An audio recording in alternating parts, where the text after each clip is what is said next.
মাসিমণির বাড়ি এসে গল্পগুজব করলাম। রাত্রিবেলা ঠিক হলো যে মটন হবে, তো সেই মটন করার দায়িত্ব পড়লো আমার উপরে। তো আমিও খুব হাসি মুখে ভাবলাম যে না, আমিই বানাই, কারণ রান্না করতে তো আমার ভীষণই ভালো লাগে।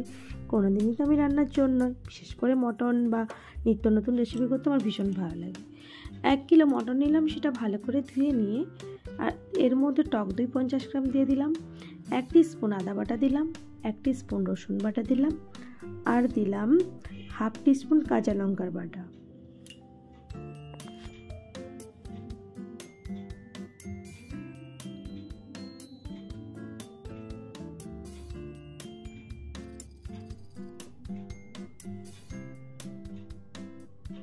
এরপর এর মধ্যে পরিমাণ মতো লবণ ছড়িয়ে দিলাম।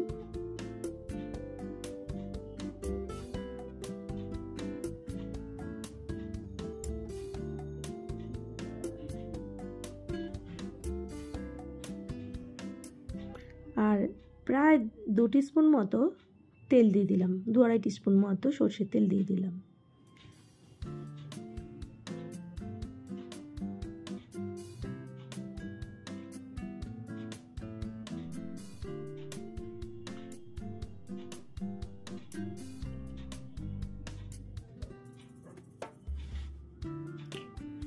গোলমরিচের প্যাকেটটা শেষ হয়ে গিয়েছে, তাই গোলমরিচের প্যাকেট আনতে পাঠালাম।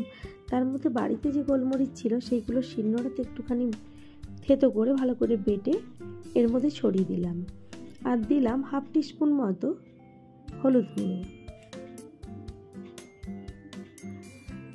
আর কাশ্মীরি লঙ্কার গুঁড়ো একটুখানি ছড়িয়ে দিলাম।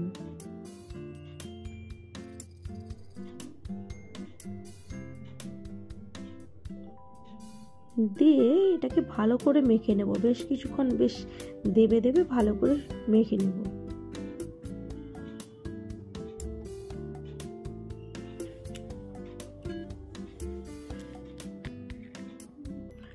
ভালো করে মেখে 1 ঘন্টা রাখলে ভালো হতো, যেহেতু রাত্রি হয়ে গিয়েছে এবং শীতকাল তো বেশি রাত্রি করতে কারোরই ভালো লাগে না, তাই আপাতত হাতে যেটুকু সময় আছে 1/2 ঘন্টা 40 মিনিট মতো মেখে রেখে দেবো। মাখা হয়ে গিয়েছে, ঢাকা দিয়ে 1/2 ঘন্টা 45 মিনিট মতো রেখে দেব।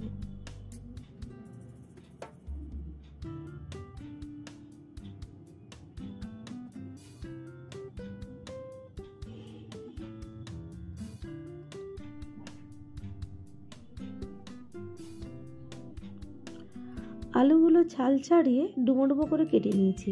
এমনভাবে কেটে নিয়েছি আলুটা খুব বড় খুব ছোট এরকম নয়, মিডিয়াম মাপের করে আলুগুলো কেটে নিয়েছি।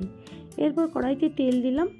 তেল হালকা গরম হওয়া শুরু হলেই এর মধ্যে আলুগুলো সব দিয়ে দিলাম।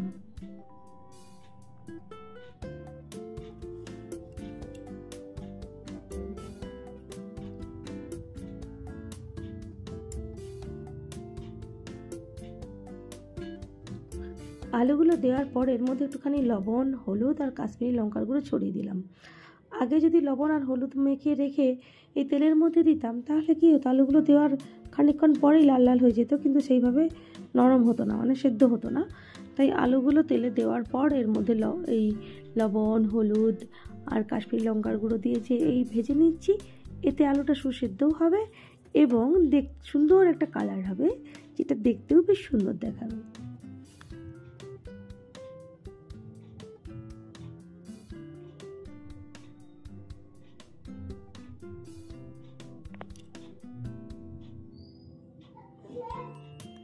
যেহেতু আমাদের প্রত্যেকের কোলেস্টেরলের একটু ধাত রয়েছে, মেসোমশাইয়ের একটু আছে, আমারও একটু আছে। মেসোমশাইয়ের মানে মেন খাওয়া বেশি যাবে না, আর আমাকেও ডাক্তার বারণ করে দিয়েছে বেশি তেল, ঘি এই জাতীয় খাবার খেতে না বলে দিয়েছে, যার জন্য কম তেলেই রান্না করব। যাই হোক, আলুগুলো সুন্দর লাল লাল হয়ে গিয়েছে, আলুগুলো নামিয়ে নিলাম এবং ওই বাড়তি যে তেল রয়েছে ওই তেলের মধ্যে গরম মশলা দিয়ে দিলাম, 4টি এলাচ, 4টে দারুচিনি আর একটুখানি লবঙ্গ দিয়ে দিলাম।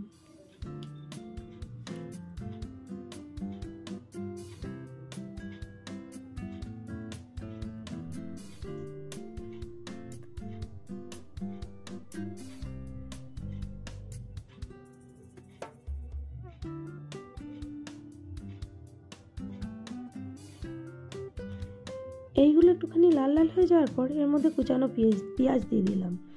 আপনারা এটা বেটেও দিতে পারেন, তবে মিক্সির বাটা ব্যবহার না করাই ভালো, কারণ মিক্সির বাটা দিয়ে পেঁয়াজ বাটাটা দিয়ে যদি মাংস করা হয়, বিশেষ করে প্রথমে সেই ফেনা ফেনা উঠে যায়, আমার ঠিক পোষায় না। যাই হোক, পেঁয়াজের মধ্যে একটুখানি লবণ দিয়ে দিলাম। আর আপনারা যদি না কুচিয়ে দিতে চান তাহলে মিক্সির মধ্যে হালকা বেটে নিতে পারেন। দিয়ে পেঁয়াজটা ততক্ষণই নাড়া হবে যতক্ষণ না পেঁয়াজটা বাদামি কালারের হয়। বাদামি কালারের হয়ে গিয়েছে। এরপর এর মধ্যে 1 টিস্পুন রসুন বাটা দিয়ে দিলাম, 1 টিস্পুন আদা বাটা দিলাম। সবগুলো কিন্তু শিলনোড়াতে বেটেছি। আমার মাংস রান্না করলে চিকেন হোক আর মটন হোক, আমার ওই মিক্সির বাটার মশলাতে রান্না করে পোষায় না, তাই সমস্ত কিছু শিলনোড়াতেই আমি বেটে নিই। প্রথমে কাঁচা লঙ্কা বাটার পর তারপরে রসুনটা বেটেছি বলে রসুনেরটা একটু সবুজ সবুজ কালারের লাগছে। আর 1/2 টিস্পুন এর মধ্যে কাঁচা লঙ্কা বাটা দিয়ে দিলাম।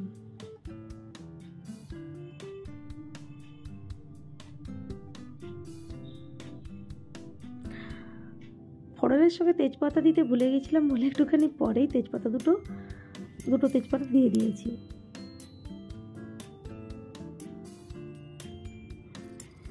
এরপর এর মধ্যে প্রায় 1 টিস্পুনের একটু বেশি হবে কাশ্মীরি লঙ্কার গুঁড়ো দিয়ে দিলাম। আর হলুদ দিয়ে দিলাম পরিমাণ মতো, প্রায় 1 টিস্পুন হলুদ গুঁড়ো দিলাম। দিয়ে একটু নাড়াচাড়া করে নিচ্ছি।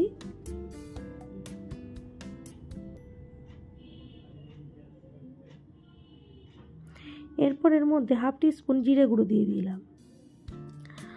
আর দিলাম 1 টিস্পুন ধনে গুঁড়ো। আর গোলমরিচের গুঁড়ো 1/2 টিস্পুনের একটু বেশি দিয়ে দিলাম। যেহেতু কম তেলে রান্না হচ্ছে, তাই কড়াইয়ের মধ্যে যদি ধরে যায় তাহলে হালকা হালকা জল দিয়ে মশলাটা করে নেবেন। আমিও সেইভাবে হালকা হালকা জল দিয়ে মশলাটা করে নিচ্ছি। শেষের দিক করে এতে এই টমেটোটা ভালো করে পেস্ট করে দিলেই ভালো হতো, তো সেই পেস্ট করার যন্ত্রটা এখন খুঁজে পাচ্ছি না, যার জন্য টমেটোকে আমি কুচিয়ে দিলাম। পেস্ট করে দিলেই বেশি ভালো হতো। অনেক খুঁজলাম যন্ত্রটা কোথায় রয়েছে, এই মুহূর্তে আমরা খুঁজে যেহেতু পেলাম না, সেহেতু টমেটোটা কুচিয়ে দিয়ে দিলাম।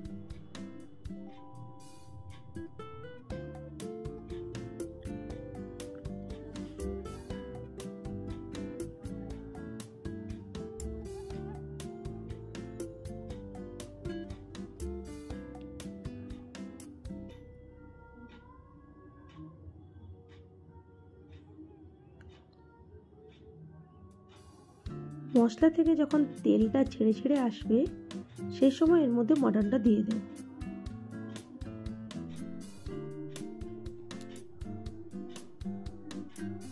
মশলার থেকে দেখুন তেলগুলো ছেড়ে যাচ্ছে। এই সময় আমি ম্যারিনেট করা মটনটা দিয়ে দিলাম।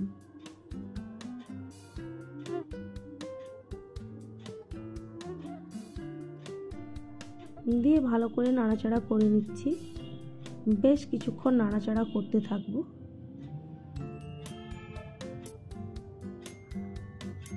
আর গ্যাসের ফ্লেমের কথা আমি আর বলছি না, এটা যে যখন রান্না করবে সে তার মতো করে বাড়িয়ে কমিয়ে নেবে।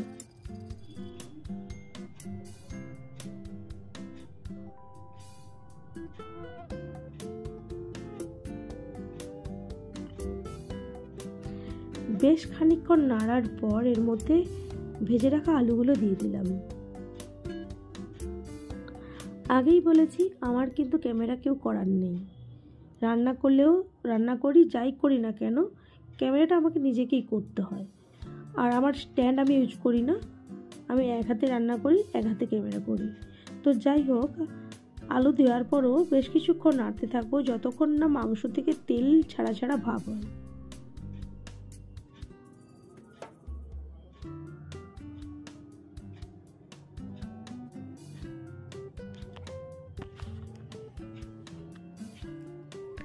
তবে মাংসে কিন্তু বেশ রেড কালার হয়েছে, কিন্তু ভিডিওর মধ্যে কেন সেই রেড কালারটা আসছে না বুঝতে পারছি না। যাই হোক, মাংস থেকে তেল ছাড়া হয়ে গেলে কড়াইয়ের মধ্যে জল দিয়ে কড়াই অনেকক্ষণ ফোটাতে হবে, প্রায় আধ ঘন্টা 40 মিনিট মতো হালকা ফ্লেমে। আর কুকারে দিলে ভালো, কুকারে দিলেও মাংস সুসেদ্ধ হয়ে যায় আর অতটা সময় লাগে না। তাই কুকারের মধ্যে মাংসটা দিয়ে দিলাম। দেওয়ার পর জল দিতে রয়েছি হালকা হালকা করে, ততটাই জল দেব যতক্ষণ মাংসর লেভেলে জলটা যতক্ষণ না আসে। কারণ আগেই বলেছি আজকে আমরা সবাই ঝোল ঝোল মাংস খাবো, আর অ্যাকচুয়ালি মটনের ঝোলটা খেতে ভীষণই ভালো লাগে।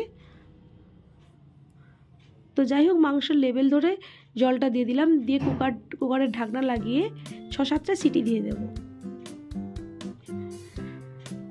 6-7টা সিটি দেওয়ার পর গ্যাসটা বন্ধ করে দিয়েছিলাম। তারপর নর্মাল ফ্লেমে আসতে, নর্মাল যখন হয়ে গেল তখন কুকারের ঢাকনাটা খুলে দিলাম, দিয়ে আবার একটুখানি গ্যাস জ্বালিয়ে দিলাম। দেওয়ার পর মাংসটা ফুটতে শুরু করেছে। গরম মশলা বেটে দিলাম। অ্যাকচুয়ালি মাংসে গরম মশলার বাটা যদি দেওয়া হয় না, মাংসের গন্ধটা দারুণ হয়। আর বাটা দেওয়ার পরেই সত্যি সত্যি যে মাংস রান্না হচ্ছে, পুরো ফ্ল্যাটটা মাংসর মটনের গন্ধতে ভরে গেছে। যাই হোক, দেখুন বন্ধুরা কি সুন্দর একটা কালার হয়েছে, দারুণ কালার হয়েছে। তো যাই হোক, আজকে মটন রান্নার রেসিপি আপনাদের সঙ্গে শেয়ার করলাম। অবশ্যই আপনারা আমার পাশে থাকুন, আর আমার ফেসবুক পেজ, আমার ইউটিউব আপনারা সাবস্ক্রাইব করে দিন।